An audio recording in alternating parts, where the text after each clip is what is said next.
La nuit tombait sur la petite ville de Springville, enveloppée dans une atmosphère étrange et mystérieuse. Le jeune Adam, accompagné de son père, était arrivé dans cette ville, à la recherche d'un nouveau départ, d'une nouvelle vie. Mais il ne savait pas que Springville était une ville maudite, hantée par les forces du mal et des ténèbres. Comme il descendait de la voiture, Adam regardait la ville avec un mélange de fascination et d'inquiétude. Il y avait quelque chose de bizarre dans l'air, une énergie qui semblait palpable.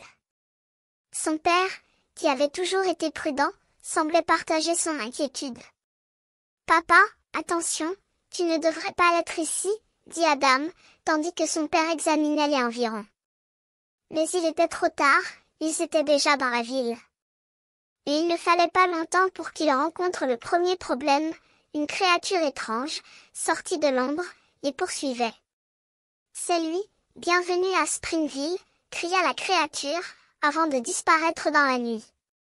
Adam et son père se regardèrent, interdits. Mais ils ne purent pas s'attarder à évaluer la situation, car il fallait trouver un endroit où se loger. C'est ainsi qu'ils découvrirent la maison de Madeline Templeton, une femme mystérieuse qui semblait avoir une influence étrange sur la ville. Au cours des jours qui suivirent, Adam et son père firent la connaissance de la communauté de Springville, qui leur apprit que la ville était maudite et que les Templetons étaient des sorcières. Mais Adam ne croyait pas à ces histoires, il pensait que tout cela était une plaisanterie. Cependant, il commença à remarquer des choses étranges, les créatures qui se déplaçaient dans l'ombre, les sons mystérieux qui venaient de la nuit, les rêves étranges qui l'assaillirent. Et puis, un jour, il découvrit la vérité, la sorcière Madeline Templeton était revenue en ville, et avec elle, une armée de créatures surnaturelles.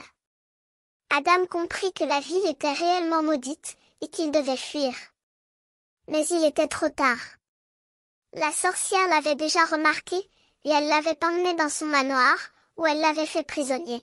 « Je m'appelle Anne, » dit la sorcière, tandis qu'elle examinait Adam avec un air de méfiance. « Et toi, tu es de retour dans le monde des vivants ?» Adam réalisa qu'il était prisonnier d'une créature surnaturelle, et qu'il devait trouver un moyen de s'échapper. Mais pour cela, il devait d'abord comprendre les secrets de la ville, et la vérité sur les Templetons. Et ainsi, commença son aventure dans la ville de Springville, où les forces du mal semblaient omniprésentes, et où la sorcière Madeline Templeton attendait, prête à révéler ses secrets. Madeline Templeton, l'arrière-arrière-arrière-grand-mère que je ne connais pas trop, mais dont le nom évoque une légende urbaine. Elle était surnommée la sorcière de la ville, une femme de caractère qui ne craignait pas de dire ce qu'elle pensait. Et c'est précisément cela qui l'a conduit à son triste destin. On l'a tuée, victime de la méfiance et de la superstition. Je suis debout dans la vieille maison, le silence résonne dans les pièces vides. Mon guide me montre son vélo, un objet familier qui évoque des souvenirs anciens. Nous nous dirigeons vers la pièce où se trouve le reste de la maison. C'est un endroit incroyable, comme si nous étions plongés dans un rêve. Je sens la présence de l'histoire, de la magie qui se cache derrière les murs. Mon guide me parle d'une fille, Sally Wilcox, qui pense que je suis une sorcière. Je ne comprends pas pourquoi, mais je sens que cela a quelque chose à voir avec la ville, avec les gens qui vivent là. Il me parle d'Adam, le petit ami de Sally, avec ses tic-tac, et je comprends que ce sont des personnes très différentes de nous. Mon guide me pose une question qui me fait réfléchir. Est-ce que j'ai jamais senti que j'étais destinée à accomplir quelque chose de grand dans cette vie? Je n'en sais rien, je me suis toujours imaginé devenir footballeur. Mais il y a quelque chose en moi qui me fait craindre que ce ne soit pas suffisant. Mon guide me dit qu'il habite juste en bas et qu'il va me raccompagner.